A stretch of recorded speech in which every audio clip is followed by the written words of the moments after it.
What is going on, Misfits? Yes, we're back with another edition of LogicianTim Learns with me, your host, Logician Tim. That's right, we're back. This is where you get to watch me go from a total gaming newbie to a more informed gaming newbie. How about that? What is up, Brian? Good to see you, my dude. Welcome. Yeah, tonight we're going to wrap up this Awaken RPG game, and we're going to have to give it a report card, right? We do that with all of our RPGs, and Awaken is no different. So tonight we're going to be going through this report card and just kind of giving it some final thoughts and some final grades, and let's just kind of see how it holds up. What's up, Jay? What's up, my dude? So let me see here.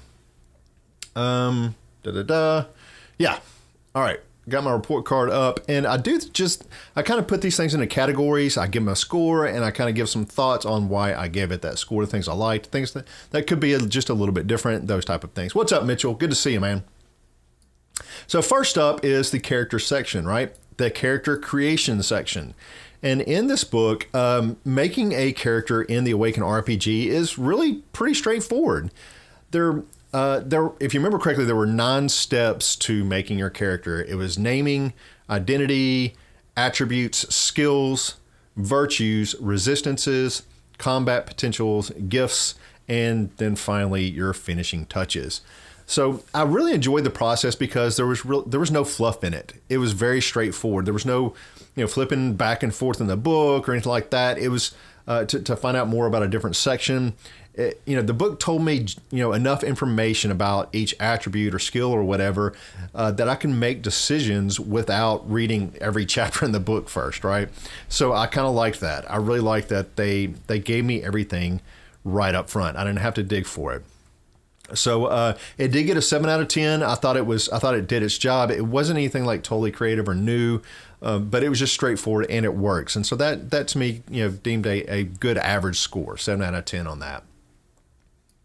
Now on the character customization, there are a few different ways that you can customize your character in the Awaken RPG. You can pick your own gifts, which if you remember those are like your spells in this game. It's called a gift. So you can pick your own gift trees that you kind of specialize in. I really like the way that they describe, the looks, especially of the Vasali, where their eyes can be like all crazy intense with like amber and gold colors and just really cool looking. And then if you remember those blood scars. And so if you remember this is where the Vasali, like when they're learning their magic or when they exert their magic too much, it actually makes their skin boil. Or their blood boil, okay? And when their blood boils, because of the overuse of this power, it gives them scars through their veins. So they have these like spiderweb style scars, I'll get it out, called blood scars running all throughout their body. And you can kind of customize those and have them be different colors or, more intense in certain areas of the body than others. And I just think that's a really cool thing that you can customize your character in that type of fashion. So, one Vasali can look totally different than another Vasali. You can make them old, because I like the idea that your character could be an old guy or an old lady or whatever, old Vasali, and still have all the physical abilities as a young one, because the difference in their aging as a Vasali, they don't age like humans do. So I really like that idea, and so their face might be old, but their body is still like fit and everything. I think that's cool, and that opens up some new possibilities when you're making your character to make something, kind of unique, and I like that. Now, I would have liked to see, more gifts in the book, more of these kind of skills and the trees and stuff like that. I think they were awesome. I just, I would like to see a little bit more. So, anyways, they got a 7 out of 10 for customization. Again, nothing crazy. But you're all playing Vasalis, and I think there's enough uniqueness that your character will still be unique from everybody else, just depending on the gifts that you all pick. Now let's go on to progression. All right, progression, they got a 6 out of 10. Now, in advancing your character in the Awaken RPG is done in a couple different ways. Okay, the first way is through experience points, and this is fairly straightforward, like most RPGs. At the end, I'll get it out.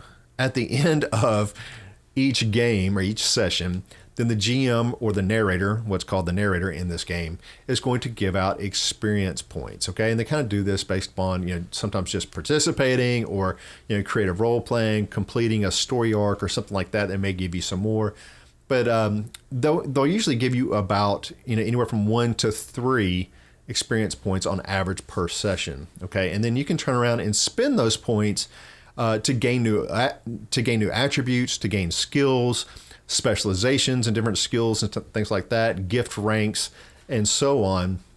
The only problem I really saw with this is that gaining attributes is really expensive. It costs 20 experience points to gain an attribute.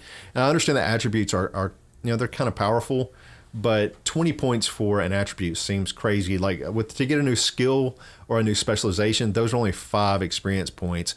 And so if you're getting 1 to 3 experience points per session, that's a lot of sessions just to skill up one time on your attribute. And that just seems like a lot to me. I mean, you could always house rule it. I mean, I'm cool with that. But it just seemed a little steep to me as far as, 20 experience points for an attribute just seemed, kind of nuts. What's up, Jacob? Good to see you, my dude. Now, the other way to level up in the Awaken RPG is through successful skill checks. Okay, so you can level up your skill ranks as well as your gifts by succeeding on your rolls with them. Well, every time you succeed in when you're doing a skill check or using one of your gifts, you get to check off a little box on your character sheet next to that gift or that skill. Well, once you get all 5 of these boxes checked, then you gain a level in that gift or in that skill. And I think that is fantastic. It's something that we've been talking about doing in an RPG that we're making. And I really, really love that idea. The problem was they only briefly mention it in the book. I think there was 2 places that they mentioned it that was literally like a sentence. And then they mentioned it in the very, very last of the book, just again, very briefly. And I think it's such a unique and cool idea. I feel like they should have taken a lot more space and time to kind of flesh that out and develop it more, because it is super, super cool.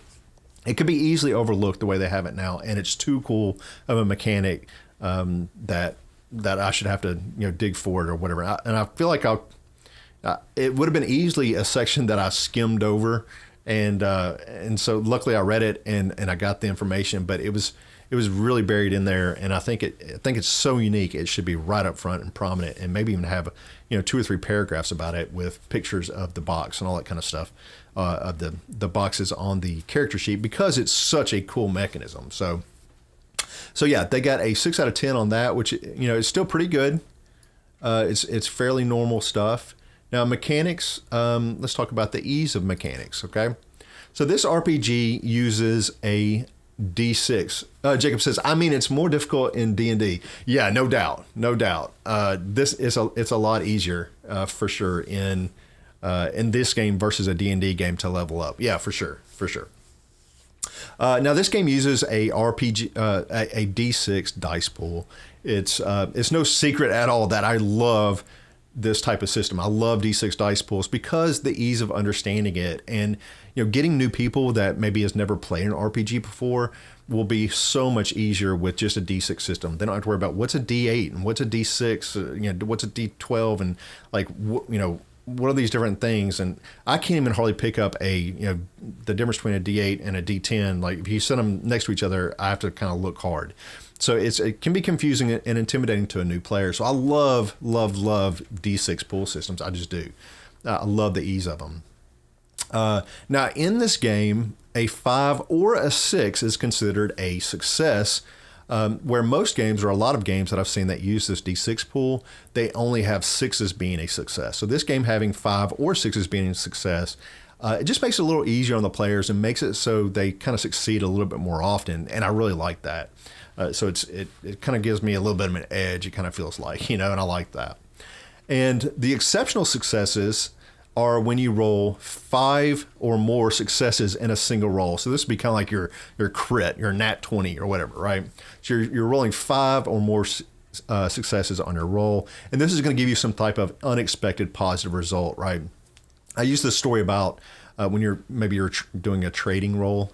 I don't know why you would roll on a trade, but maybe you're trying to get an exceptional deal, you might roll on it. So you're doing a trading roll, and maybe you got an exceptional success. Well, not only did you sell your goods for more money than you asked for? But the merchant maybe set up some kind of deal with you where you can get get the same type of great deals with them on all future transactions. That would be like an example of an exceptional success. So if you rolled those 5 awesome successes on a roll, then it's going to set up something awesome for you unexpectedly. So I think that's cool. So definitely is an easy game to learn and an easy game to play, and I really, really dig that. Now, and the originality cool factor. So I liked the dramatic failure. So you had the exceptional success idea, and now you have the dramatic failure idea, right? The opposite of that. And so dramatic failure, this is where you get no successes, right? And that seems like this would happen to me a lot. You get no successes whatsoever, and you get one or more dice that have the number 1 on them, okay? Well, something bad is going to happen to your character. And I gave the example about this before when, let's say you're trying to jump over a fence and you roll and I get no successes and I see at least one of my dice has a 1. Well, I know that I'm going to be suffering a dramatic failure, right? So I'm trying to jump the fence and maybe my pants leg gets caught or something like that. And I'm hanging like upside down, flailing, and I'm trapped and or maybe I injure myself or something like that. Something bad is going to happen from these dramatic failures. And sometimes, honestly, the most memorable moments come out of these type of dramatic failures and these epic failures in your game. And that just sounds like a blast to me. So I really love that. Now, the increases in skills, every time you get a success, you get that check bar, you get to check off that box. I'll get it out. I really love that type of mechanic. And it has tons of potential, but they just didn't highlight it enough. And it really just needs to be fleshed out more and highlighted prominently and given some more room in the book. I think it's an original, cool idea, and I just think it needs to be fleshed out a little bit more. And I really like the idea of the gift trees. So the gifts, again, are like your spells, and they had kind of like these trees of, kind of different types of spells almost. And you kind of specialize a little bit in these trees, right? And so it was like mind, body, illusion, and reality. And they each have their own gifts kind of available underneath that kind of blanket, category, right? So this is another area that I think has awesome potential, but it just needs to be fleshed out a little bit more. I want more gifts, right? They had, just a handful under each tree. And, I think just having more depth to that underneath each tree would just make it even more special. I think it's just an awesome idea. Just give me more of it, right? So, maybe once you're so far into a tree, you can't specialize in other ones, but your spells get stronger or something. I'm not sure, but make the tree lines just deeper. Give me more, because I think it's awesome. Now let's look at the depth. Okay, so the mechanics in the Awaken RPG are not super deep. They're not designed to be, right? So this is one of those cases where the ease and the depth are on opposite scales, right? So if it's going to be easy, it's not usually going to be deep, right?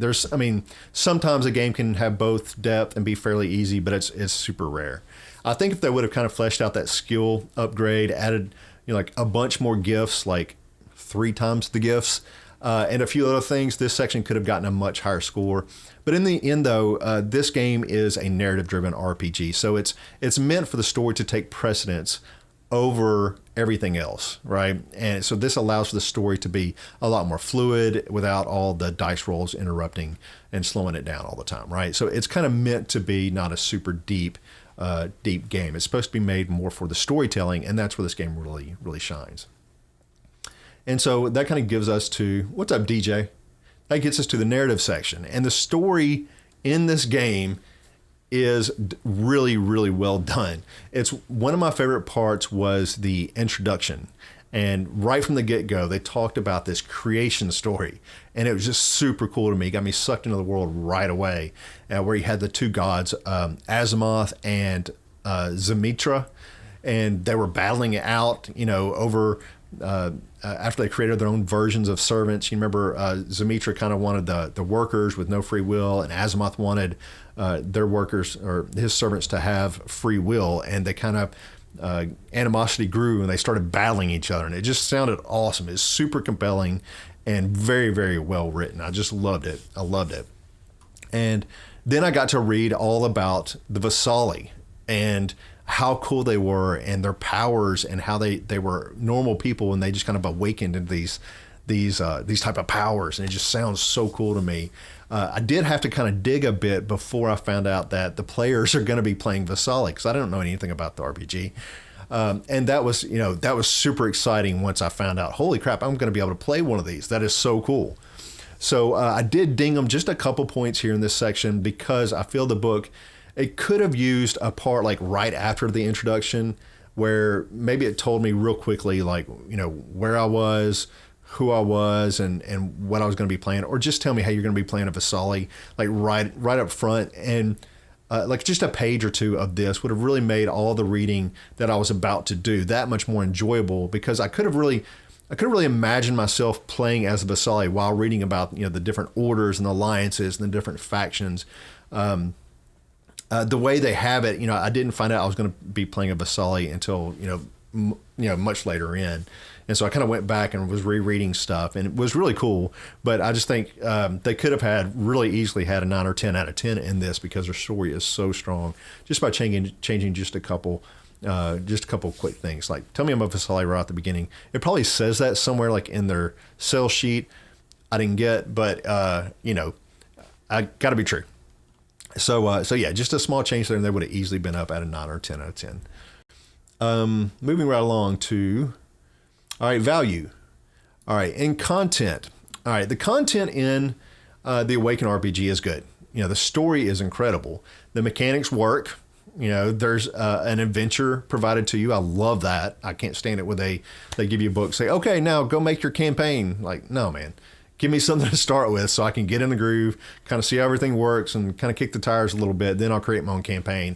And they gave us that in this book, and I was really glad to see that. The game seems like it would play very well. Now, the entire book is really well written until I got to the GM, or they call it a narrator section. So it seemed to me like it was not edited. And maybe that chapter was rushed, maybe a little bit or something. It had a lot of grammar errors, and it was honestly very difficult for me to read and figure out what they were trying to say for almost all of it, like most of it. It was really, really challenging. And it was definitely not representative of the rest of the book at all, because the rest was so concise and well done and well edited that this one chapter seriously stood out, and it almost seemed like it just escaped the editor or something like that. So I had to ding them a couple points for that. Now that kind of moves us along into the artwork. Now the artwork is freaking amazing, right? Brian says, I enjoy it when an RPG gives you a one shot right out of the gate. Yeah, man, that's how I am, because especially when you're playing a new RPG, you don't really know how everything's going to work quite yet, And so I think it's cool that they give you an adventure, and so you can kind of all jump in there a lot quicker and kind of figure out how things are going to work, maybe get some stories together, get one underneath your belt, and then you can kind of make your own. I like that too, Brian. I got to have it, honestly. It's one of my kind of pet peeves. When they don't give me an adventure, then I kind of get bummed out about it. What's up, Jake? Good to see you, my dude. So yeah, let's get back to artwork. So the artwork is amazing in this book, and the PDF is incredible. Artwork is just incredible. Now, the problem comes in when you look at the physical book. So the color of the pages just seems, it's super muted. It really hurts what otherwise is incredible, top-notch, A+ artwork. And it's a bummer to me that the pages and the print quality, it really suffered. It really punished the art under this. Adding higher quality paper and maybe some type of different, I don't know what it is, type of better printing method. And this game easily gets a 10 out of 10 for art. Some of the best art I've ever seen, and that's throwing like Witcher in there. I think it's Witcher level art to me, in my flavor at least. I think it's fantastic. But I had to ding them a little bit there because of the quality of the print. And that kind of moves us on to the next section. Let me see. So yeah. Moves on to the next section. Now layout. Now this is where I have to take off the gloves a little bit. I got to be true, right? The price of the book is $50, right? And you get 215 pages. That equals 23 cents per page. Other books like The Witcher, Coriolis, those came out to 13 cents a page. You're paying, 10 cents more a page, and I can handle the book being more expensive as long as that print quality is there. And I have to say, I'm disappointed in the print quality of the physical book. Like I said earlier, the paper and printing methods it made the color on the art just muted. The pages, without art are black and white and kind of grayscale, and it gives like this really dull and almost, and I hate to say it, but almost like a cheap feeling. And it seems like the printer kind of cut as many corners as possible, and the price doesn't reflect that, right? So if I paid $25 for this book, I wouldn't be as bummed out. But it's a $50 book, and so the price should reflect that. And here's the big deal. The story and the game are fantastic, you guys, fantastic. And it deserves a high quality production run, okay? It really does. And I really hope that they make some drastic changes to the quality of the paper and the quality of the printing on this next batch, because this game, like I said before, deserves it. It deserves that top-notch, high-quality print, and especially the art. Come on. Yeah. So, yeah, just kind of keep that. And again, I say this with all love because I think it's awesome. I think they just need to up the quality of the print, and because they put so much work and passion and everything. It deserves it. So, all right, well, that kind of moves us down to the overall score. What do they get? They got a 6.75 out of 10. Not too shabby. Now, when I do these report cards, I kind of do them one category at a time, right? So I'll do the character creation, and I'll kind of write my thing about it, give it a score, and then I'll do the customization. I'll go through it, give it the score, and I go through and I add everything up and I divide it out, and that gives me my overall score. And then I like to kind of go back and say, okay, does this score kind of reflect the way I feel about the book as a whole, right? And it should be pretty close, and most of the time it's fairly close. In this case, it kind of seems like it should be a point higher than it is. It should be like a 7.5 or a 7.75, but I really think that the disappointment in the print quality hurt it, quite a bit. So this game, honestly, the Awaken RPG has all the markings of a great RPG. The passion and care that went into the story and the artwork just come through, and it bleeds through everywhere. And that passion needs to carry over into the final production. And so, yeah, get on somebody's butt, whoever printed it, get on their butt, make them up that quality, change vendors, something like that, and do it. And it's going to be, you'll see a great return. I really do believe so. So if you're one of those people that love PDFs though, and, I don't care about a physical book, give me the PDF. So a lot of people are like that, and I get it. If you get the PDF of this, you're not going to be disappointed at all. I mean, the PDF looks fantastic. The art that snaps and pops and crackles and everything else. It looks great. So you're not going to be disappointed at all if you get the PDF version of this book. The only thing, that you might be a little bummed about is the GM chapter, the narrator chapter. It just still needs editing, but it's still not a big deal. It looks fantastic. You'll be happy. So at this point, I think it'd be safe to say my recommendation would be, buying the PDF and check out the PDF, play it, and just wait for the next edition of the physical book. And, hopefully they'll up that quality of the next edition of the physical book. Or maybe if you can pick up this version of the physical book cheap. But it's seriously one of those, it's a good keeper, you guys. And so I want it to be super high quality. It's not one of those that you go, pick it up for sale for $20. I would even say no, wait until they redo it, because it's such an awesome. They put so much passion into it. It's almost worth saying, I hope they redo it and make a higher quality, and then I'll buy it, because I really do want that super high quality book that matches the art, that matches the story, right? That's what I'm into. But if you do out and go out and get the PDF, you're not going to be disappointed. The PDF is worth the $20, all day long. So and you can get that on RPG, Drive Through RPG. So just look it up on there, and it's Awaken. So I can't wait to see what's next for these guys. I can't wait for my Kickstarter to come in with the next the Laborian Saga. I'm looking forward to that. So.